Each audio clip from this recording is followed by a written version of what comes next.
जहां कहीं भी आंदोलन की बात आती है, मैं अपने आप को रोक नहीं पाता। किसी भी वर्ग का आंदोलन हो, मैं समझता हूं उसमें पहुंचना चाहिए, उनकी आवाज में आवाज मिलाना चाहिए।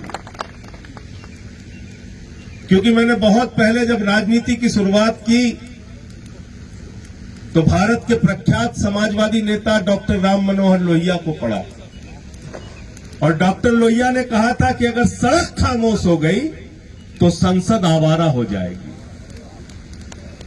और यह बात जब उन्होंने कही थी तो बहुत सोच समझ के कही थी, क्योंकि उनको पता था कि अपने प्राणों की आहुति देकर जिन लोगों ने इस मुल्क को आजाद कराया है, इसके रहनुमा सत्ता में बैठे लोग नाकारा और निकम्मे हो सकते हैं, इसलिए सड़क को जीवित रखना जरूरी है। बगैर सड़क के संसद ठीक से काम नहीं करती। और ये बात अगर किसी ने दिखाया तो हिंदुस्तान के अन्नदाताओं ने दिखाया, किसान भाइयों ने दिखाया।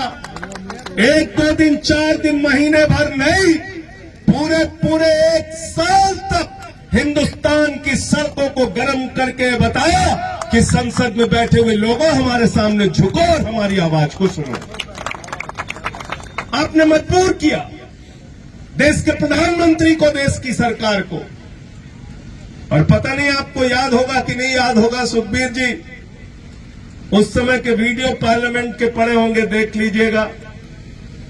सुनील भाई, जब ये तीनों काला कानून आया पार्लियामेंट के अंदर, मैं उस समय संसद में था, और संसद में मैं टेबल पे चढ़ गया। टेबल पे चढ़ के मैंने माइक तोड़ दिया।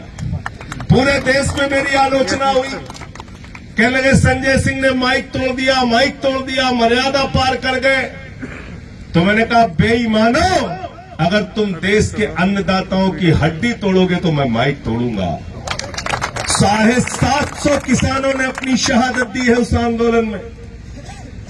750 किसानों ने, पंजाब के, हरियाणा के, उत्तर प्रदेश के, राजस्थान के, पूरे देश के किसानों ने अपने प्राणों की आहुति देके वो तीनों काला कानून जो इस देश के किसानों को गुलाम बनाने की कोशिश थी, उसको रोकने का काम आप लोगों ने किया। पहले तो इसके लिए हृदय से बधाई देना चाहता हूं।